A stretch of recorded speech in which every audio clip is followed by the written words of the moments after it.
Welcome to Bite at a Time Books, where we read you your favorite classics one bite at a time. My name is Bree Carlisle, and I love to read, and wanted to share my passion with listeners like you. If you want to know what's coming next and vote on upcoming books, sign up for our newsletter at biteatatimebooks.com. You'll also find our new t-shirts in the shop. More to come with quotes from your favorite classic novels. Be sure to follow my show on your favorite podcast platform so you get all the new episodes. You can find most of our links in the show notes, but also our website, biteatatimebooks.com, includes all of the links for our show, including to our Patreon to support the show, and YouTube, where we have special behind-the-narration of the episodes. We're part of the Bite at a Time Books Productions Network. If you'd also like to hear what inspired your favorite classic author to write their novels, and what was going on in the world at the time, check out Bite at a Time Books Behind the Story podcast, wherever you listen to podcasts. Today we'll be continuing Rilla of Ingleside by Lucy Maud Montgomery. Chapter 2. Dew of Morning. Outside, the Ingleside lawn was full of golden pools of sunshine and plots of alluring shadows. Rilla Blythe was swinging in the hammock under the big Scotch pine. Gertrude Oliver sat at its roots beside her, and Walter was stretched at full length on the grass, lost in a romance of chivalry wherein old heroes and beauties of dead and gone centuries lived vividly again for him. Rilla was the baby of the Blythe family, and was in a chronic state of secret indignation because nobody believed she was grown up. She was so nearly 15 that she called herself that, and she was quite as tall as Di and Nan. Also, she was nearly as pretty as Susan believed her to be. She had great, dreamy hazel eyes, a milky skin dappled with little golden freckles, and delicately arched eyebrows, giving her a demure, questioning look, which made people, especially lads in their teens, want to answer it. Her hair was ripely, ruddily brown, and a little dent in her upper lip looked as if some good fairy had pressed it in with her finger at Rilla's christening. Rilla, whose best friends could not deny her share of vanity, thought her face would do very well, but worried over her figure, and wished her mother would be prevailed upon to let her wear longer dresses. She, who had been so plump and roly-poly in the old Rainbow Valley days, was incredibly slim now, in the arms and legs period. Jem and Shirley harrowed her soul by calling her Spider, yet she somehow escaped awkwardness. There was something in her movements that made you think she never walked but always danced. She had been much petted and was a wee bit spoiled, but still the general opinion was that Rilla Blythe was a very sweet girl, even if she were not so clever as Nan and Di. Miss Oliver, who was going home that night for vacation, had boarded for a year at Ingleside. The Blythes had taken her to please Rilla, who was fathoms deep in love with her teacher, and was even willing to share her room, since no other was available. Gertrude Oliver was 28, and life had been a struggle for her.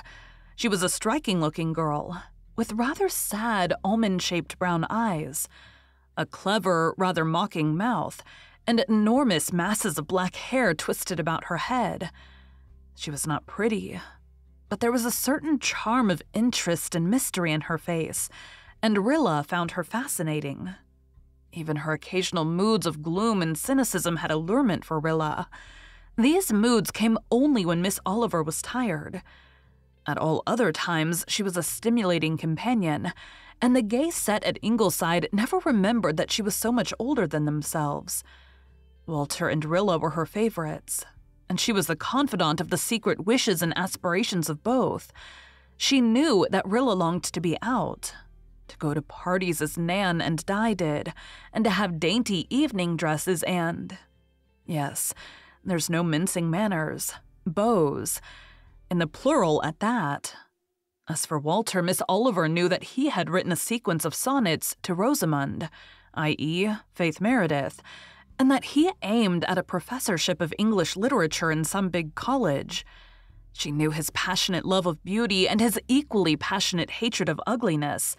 She knew his strength and his weakness. Walter was, as ever, the handsomest of the Ingleside boys. Miss Oliver found pleasure in looking at him for his good looks. He was so exactly like what she would have liked her own son to be. Glossy black hair, brilliant dark gray eyes, faultless features, and a poet to his fingertips. That sonnet sequence was really a remarkable thing for a lad of 20 to write. Miss Oliver was no partial critic, and she knew that Walter Blythe had a wonderful gift. Rilla loved Walter with all her heart. He never teased her as Jem and Shirley did. He never called her Spider.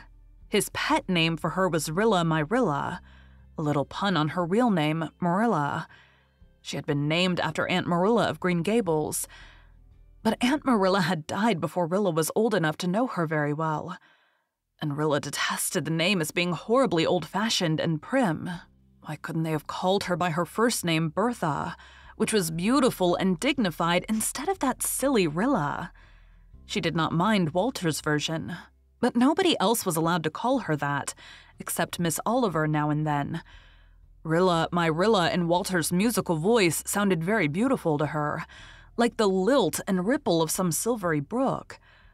She would have died for Walter, if it would have done him any good, so she told Miss Oliver.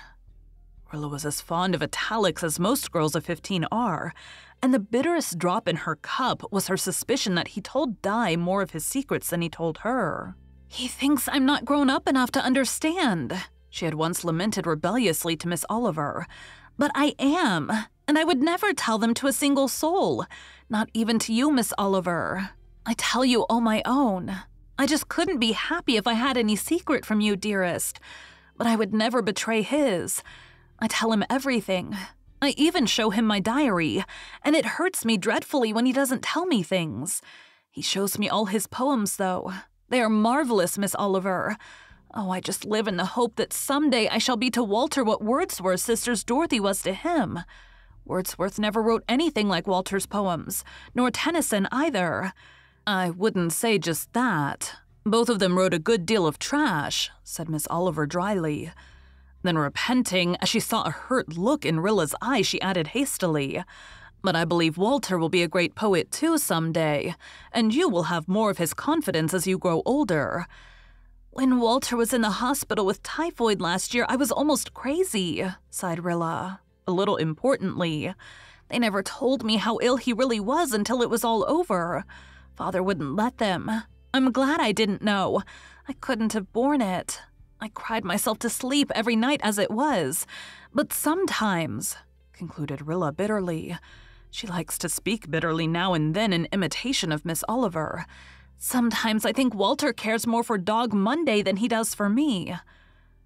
Dog Monday was the Ingleside dog, so called because he had come into the family on a Monday, when Walter had been reading Robinson Crusoe.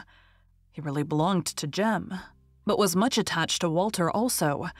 He was lying beside Walter now, with nose snuggled against his arm, thumping his tail rapturously whenever Walter gave him an absent pat. Monday was not a collie or a setter or a hound or a Newfoundland. He was just, as Jem said, plain dog. Very plain dog, uncharitable people added. Certainly Monday's looks were not his strong point. Black spots were scattered at random over his yellow carcass, one of them apparently blotting out an eye. His ears were in tatters, for Monday was never successful in affairs of honor, but he possessed one talisman. He knew that not all dogs could be handsome or eloquent or victorious, but that every dog could love. Inside his homely hide beat the most affectionate, loyal, faithful heart of any dog, since dogs were. And something looked out of his brown eyes that was nearer akin to a soul than any theologian would allow. Everybody at Ingleside was fond of him, even Susan, although his one unfortunate propensity of sneaking into the spare room and going to sleep on the bed tried her affection sorely. On this particular afternoon, Rilla had no quarrel on hand with existing conditions. "Hasn't June been a delightful month?" she asked, looking dreamily afar at the little quiet silvery clouds hanging so peacefully over Rainbow Valley. We've had such lovely times and such lovely weather. It has just been perfect every way." "I don't half like that," said Miss Oliver with a sigh. "It's ominous somehow. A perfect thing is a gift of the gods, a sort of compensation for what is coming afterwards. I've seen that so often that I don't care to hear people say they've had a perfect time. June has been delightful, though." "Of course, it hasn't been very exciting," said Rilla. "The only exciting thing that has happened in the Glen for a year was old Miss Mead fainting in church. Sometimes I wish something dramatic would happen once in a while." "Don't wish it. Dramatic things always have a bitterness for someone. What a nice summer all you gay creatures will have, and me moping at Lowbridge." "You'll be over often, won't you? I think there's going to be lots of fun this summer, though I'll just be on the fringe of things as usual, I suppose. Isn't it horrid when people think you're a little girl when you're not? There's plenty of time for you to be grown up, Rilla. Don't wish your youth away. It goes too quickly. You'll begin to taste life soon enough." "Taste life? I want to eat it," cried Rilla, laughing. "I want everything. Everything a girl can have. I'll be 15 in another month, and then nobody can say I'm a child any longer. I heard someone say once that the years from 15 to 19 are the best years in a girl's life. I'm going to make them perfectly splendid. Just fill them with fun." "There's no use thinking about what you're going to do. You are tolerably sure not to do it." "Oh, but you do get a lot of fun out of the thinking," cried Rilla. "You think of nothing but fun, you monkey," said Miss Oliver indulgently, reflecting that Rilla's chin was really the last word in chins. "Well, what else is 15 for? But have you any notion of going to college this fall?" "No, nor any other fall. I don't want to. I never cared for all those ologies and isms Nan and Di are so crazy about. And there's 5 of us going to college already. Surely that's enough. There's bound to be one dunce in every family. I'm quite willing to be a dunce if I can be a pretty, popular, delightful one. I can be clever. I have no talent at all, and you can't imagine how comfortable it is. Nobody expects me to do anything, so I'm never pestered to do it. And I can't be a housewifely, cookly creature either. I hate sewing and dusting. And when Susan couldn't teach me to make biscuits, nobody could. Father says I toil not, neither do I spin. Therefore I must be a lily of the field," concluded Rilla with another laugh. "You are too young to give up your studies altogether, Rilla." "Oh, Mother will put me through a course of reading next winter. It will polish up her BA degree. Luckily, I like reading. Don't look at me so sorrowfully and so disapprovingly, dearest. I can't be sober and serious. Everything looks so rosy and rainbowy to me. Next month I'll be 15, and next year 16, and the year after that 17. Could anything be more enchanting?" "Rap wood," said Gertrude Oliver, half laughingly, half seriously. "Rap wood, Rilla my Rilla."